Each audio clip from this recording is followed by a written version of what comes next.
Nama pedang ini Naga Puspa. Selamatkan dia. Jangan sampai jatuh ke tangan pendekar berwatak jahat.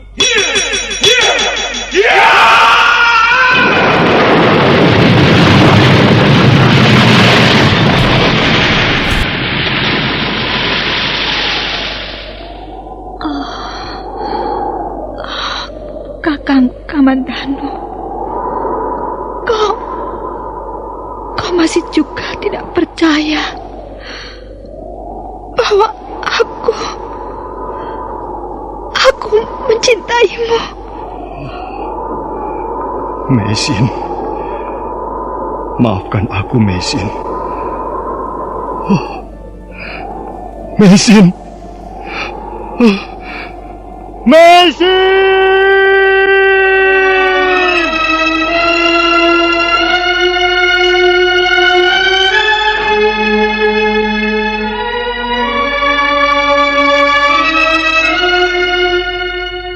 Tutur Tinular.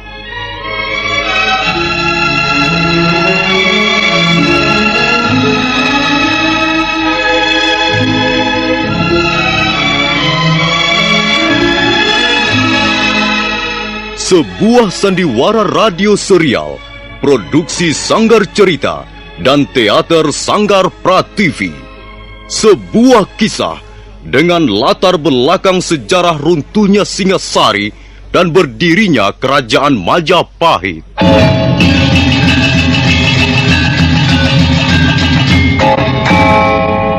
Sandiwara ini didukung oleh pemain-pemain radio yang sudah ternama.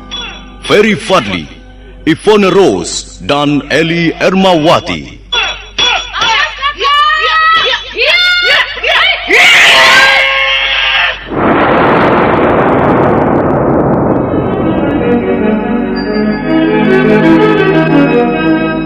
Naskah ditulis dan diolah oleh S. Tijab. Hiasan musik dan sutradara C. Ispriyonoka. Kali ini mengetengahkan episode ke-15 dengan judul Kisah Seorang Prajurit Pelarian.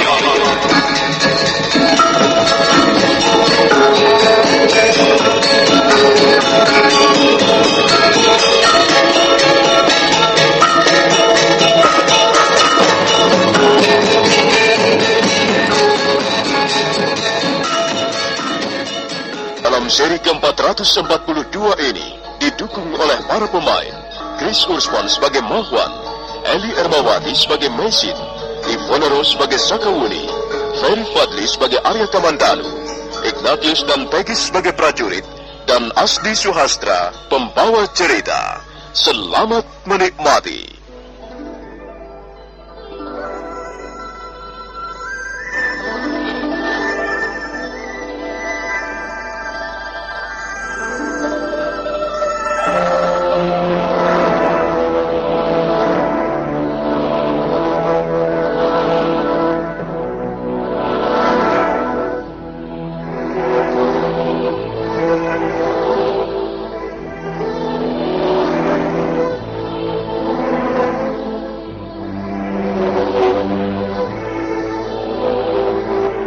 Pagi yang cerah itu, Meisin dan Mahwan berada di tepi hutan pantai. Mereka sibuk memilih beberapa macam jenis daun-daunan yang akan dipergunakan untuk meramu obat. Tidak terasa hari menjadi sore. Tiba-tiba angin bertiup kencang dan mega hitam datang bergulung-gulung.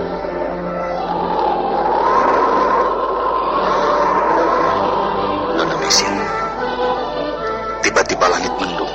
Kita bisa kehujanan di jalan. Ayo adik Ma, kita pulang. Waduh, celaka. Gerimis, Nona Meisin. Kita harus mencari tempat untuk berteduh. Di mana? Itu ada sebuah gua karang tak jauh dari sini. Ayo cepat adik Ma. Kau tak ingin basah kuyup bukan? Tunggu, Nona Meisin, tunggu. Meisin berlari-lari kecil menyusuri tepi hutan. Mahwan mengikuti di belakangnya.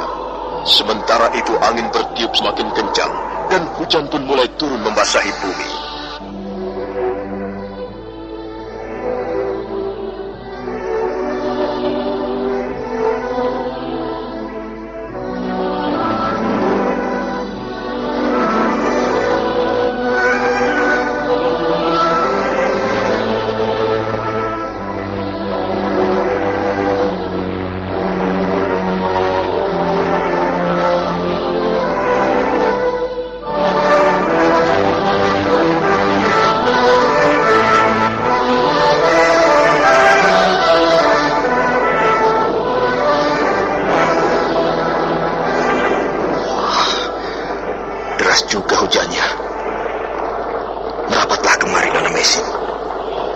situ anginnya kencang.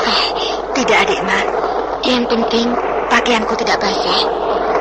Sudah beberapa hari ini tidak hujan. Kau tidak merasa dingin, Nona Mesin? Iya, sedikit. Tanganmu dingin sekali. Pada saat itu Mahwan meraih tangan Mesin.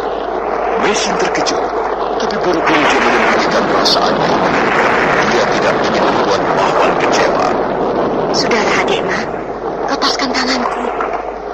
Mengapa jadi pegang-pegangan tangan segala? Supaya tangan kita menjadi hangat.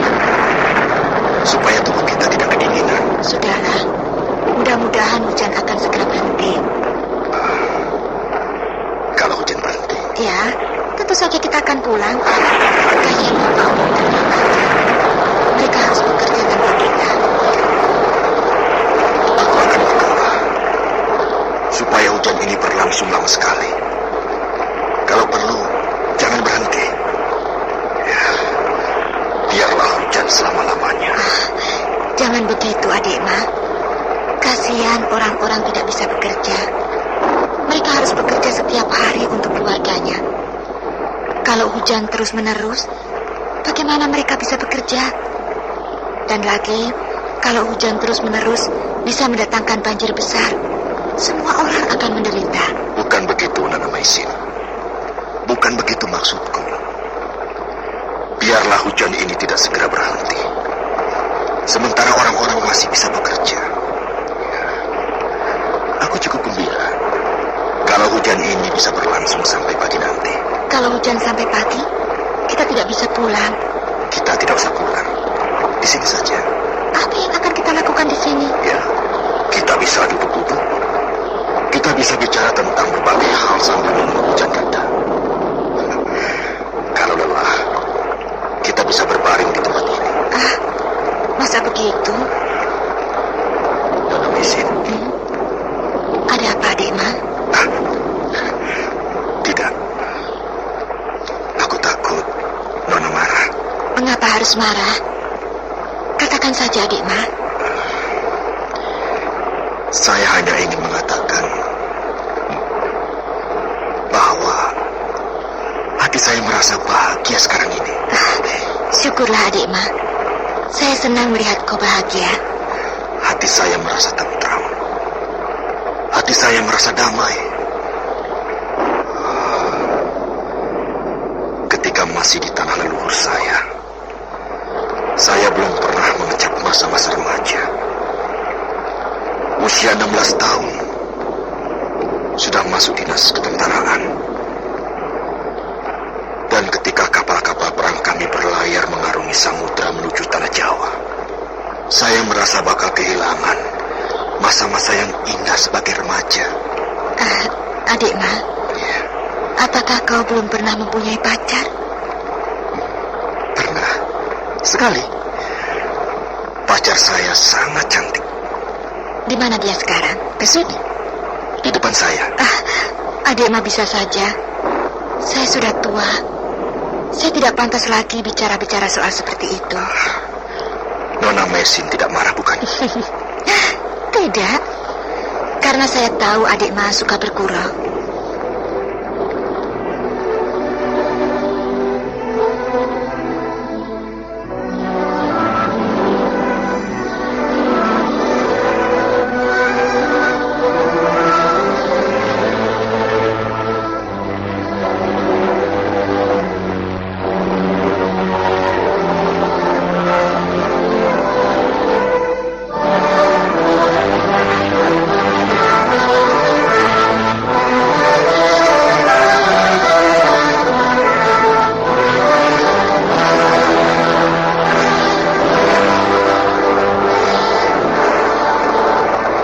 Mesin menjadi serba salah. Dia tak ingin membuat Mahwan kecewa. Dia tak ingin melukai perasaannya. Karena hal itu bisa membuat jiwanya kembali terguncang. Tapi di lain pihak, dia juga tak ingin memberinya harapan. Dia tahu pasti Mahwan menyimpan perasaan cinta padanya. Dia tahu Mahwan berusaha mengirimkan isyarat-isyarat cinta itu kepadanya. Untung hujan tidak berlangsung terlalu lama. Sebelum malam tiba, Mesin mengajak Mahwan kembali ke pondok. dan mereka berjalan beriringan, sementara langit berwarna kemerah-merahan.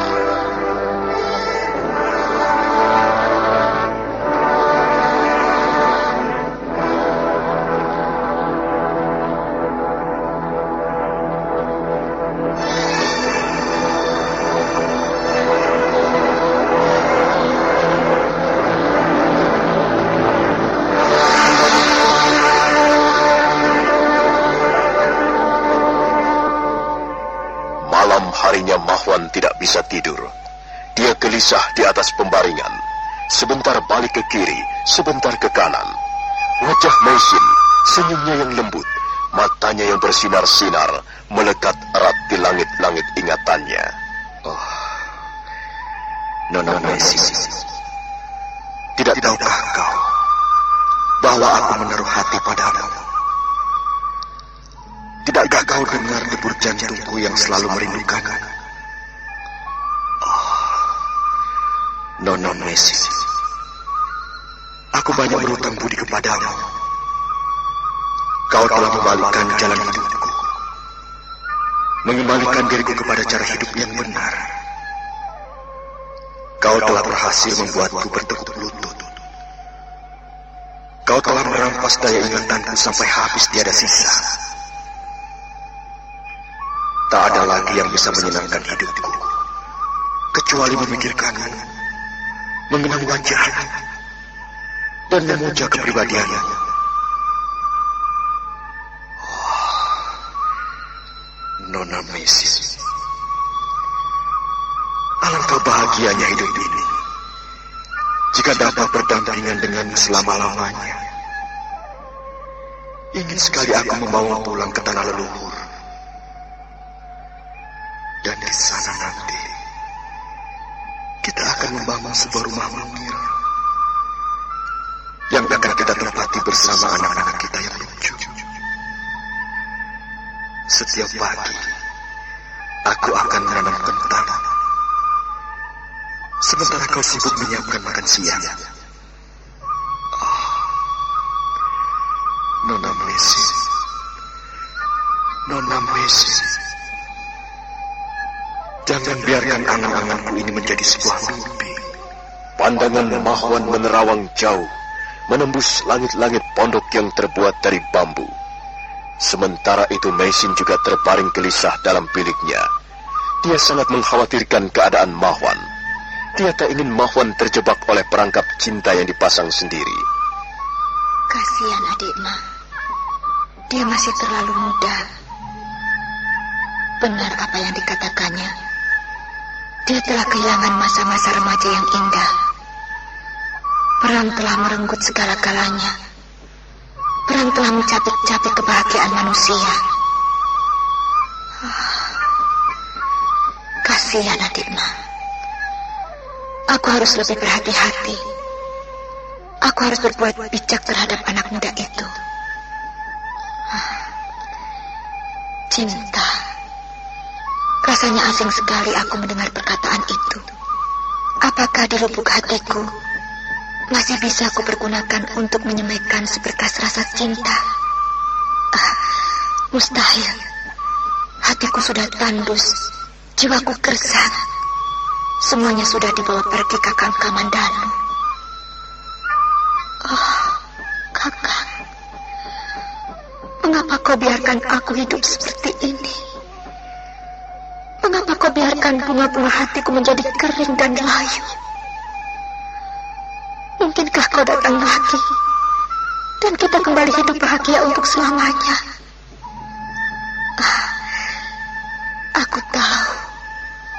Aku tahu sekarang kau sudah menjadi seorang pejabat kerajaan. Kau sudah menjadi seorang pendekar ternama. Pastilah kau hidup penuh kemewahan, penuh kebahagiaan. Kau hidup dan tinggal di kalangan istana Majapahit yang gemerlapan. Mungkinkah kau masih tetap setia padaku? Mungkinkah hatimu masih kosong dan belum terisi oleh buayan seorang wanita cantik?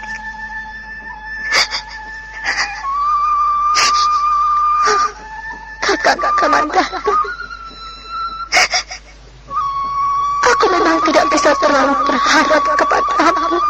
Malam terus mengalir perlahan-lahan menuju muara pagi hari, dan Meisin masih terbaring gelisah dalam biliknya.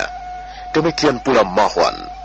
Dua orang anak manusia berangkat tidur dalam gelisah, dan hanya berteman gumpalan angan-angan yang tidak menentu.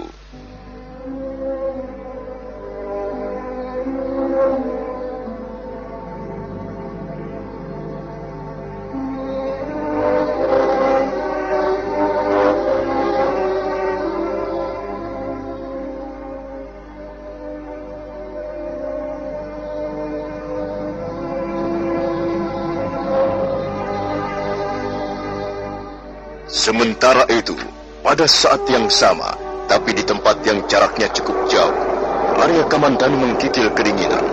Dia dan Sakawuni sedang dalam perjalanan mencari Meisin. Hujan ini menyebalkan sekali. Kamandanu, apa yang sedang kau pikirkan? Apa yang sedang kau pikirkan? Sudah hampir 2 bulan kita mencari. Kita menyusuri pantai siang malam. Mulai dari situ Banda, Walanding, Pantai Sempora, Binor, sampai Baremi. Apa hasilnya? Kita akan terus mencarinya. Sampai kapan? Kau jangan putus asa. Ada baiknya kita terus berusaha. Kau kira masih ada harapan? Harapan itu sudah musnah bersama hujan malam ini. Kamandanu, yang sedang kita cari-cari ini istrimu. Mengapa kau justru lebih dulu patah semangat? Aku cemas, Wuni. Terus terang aku merasa khawatir. Jangan-jangan aku tak akan bisa bertemu Meisin lagi. Apa maksudmu? Ya, kemungkinan itu selalu ada. Dia adalah seorang wanita keturunan bangsa asing. Mungkin saja dia sudah kembali ke negeri leluhurnya. Belum tentu, Kamandanu.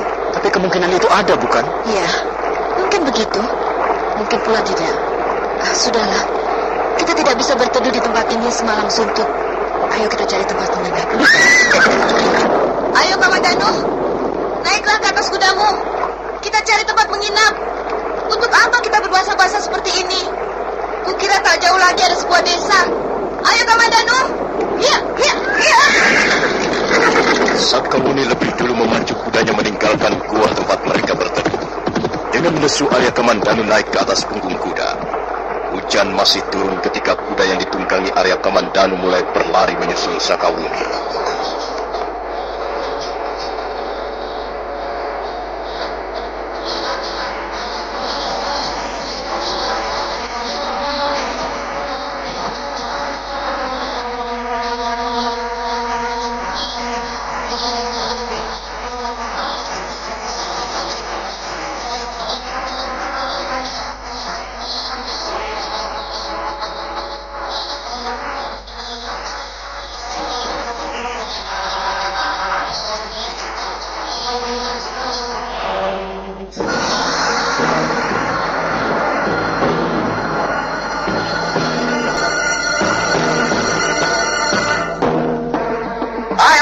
Semua kumpul di sini.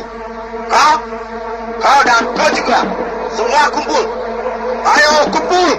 Semuanya berdiri sejajar di sini. Awas, jangan coba-coba lari. Hei kamu, kemari cepat. Kau mau membantah ya? Kau mau menantang prajurit Majapahit? Prajurit Majapahit itu sudah akan mengayunkan cambuknya kembali ketika mendadak 2 orang penunggang kuda datang menerobos kerumunan orang-orang.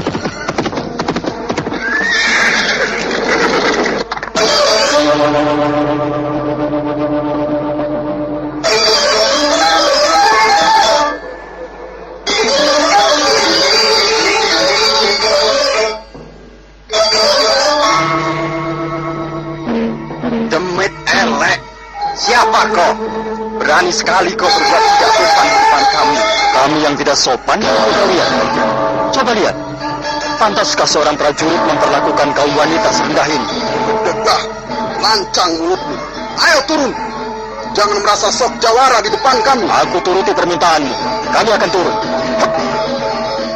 2 orang penunggang kuda itu, yang tak lain adalah Arya Kamandanu dan Sakawuni, segera melompat turun. Rupanya prajurit-prajurit Majapahit tidak mengenalinya, karena Arya Kamandanu dan Sakawuni berpakaian seorang pengembara. Nah, kami sudah turun. Mau apa kalian sekarang? Dengar baik-baik. Kami mendapat tugas dari atasan kami. Kami mencari seseorang. Itulah sebabnya kami mengumpulkan mereka, wanita-wanita ini. Apa harus dengan cara seperti itu kalian kumpulkan mereka? Apa tidak ada cara lain yang lebih baik, yang lebih halus, dan lebih pantas untuk dilakukan oleh seorang prajurit? Itu bukan urusanmu. Kalian ini siapa? Kok tiba-tiba berani turut campur? Kalian tidak perlu tahu siapa kami. Pokoknya kami tidak senang melihat tingkah laku prajurit-prajurit seperti kalian. Prajurit-prajurit tengik, memuakan. Demit elek, setan belang. Mereka telah menghina kita. 2 orang gembel jalanan telah berani menghina prajurit-prajurit Mojopahit. Kalian bosan hidup rupanya. Ayo tangkap 2 orang itu. Hajar mereka. Gebuk sampai mabuk.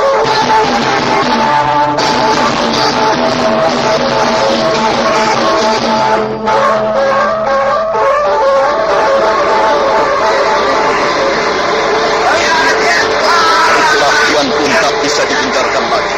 5 orang prajurit Majapahit serentak menyerbu ke arah Arya Kamandanu, sementara 4 orang prajurit menyergap Sakawuni. Seketika suasana tempat pelelangan ikan yang terletak di desa Pabayeman menjadi gaduh riuh. Arya Kamandanu dan Sakawuni bertarung dengan perasaan kesal, sementara prajurit-prajurit Majapahit menjadi ciut nyalinya, karena rupanya lawan yang mereka hadapi adalah pendekar Biritani.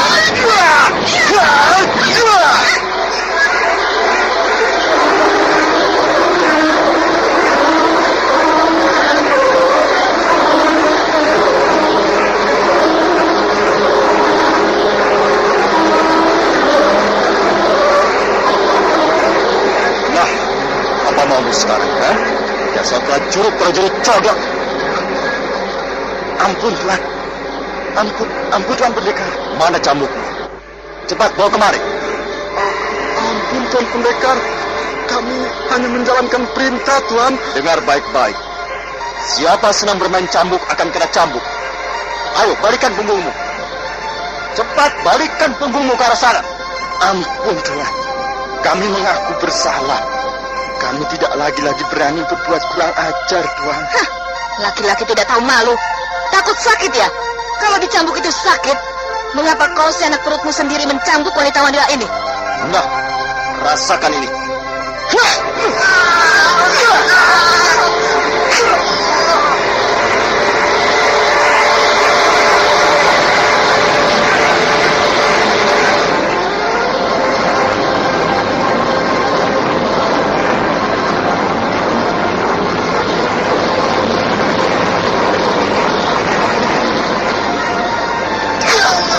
Arya Kamandanu terangkat tinggi dan ujung cambuk terayun deras. Suaranya menggeletar di udara. Punggung prajurit-prajurit Majapahit sobek terluka hingga meneteskan darah. Nah, saudara pendengar, bagaimanakah kisah selanjutnya? Silahkan menunggu seri berikutnya. Sampai jumpa.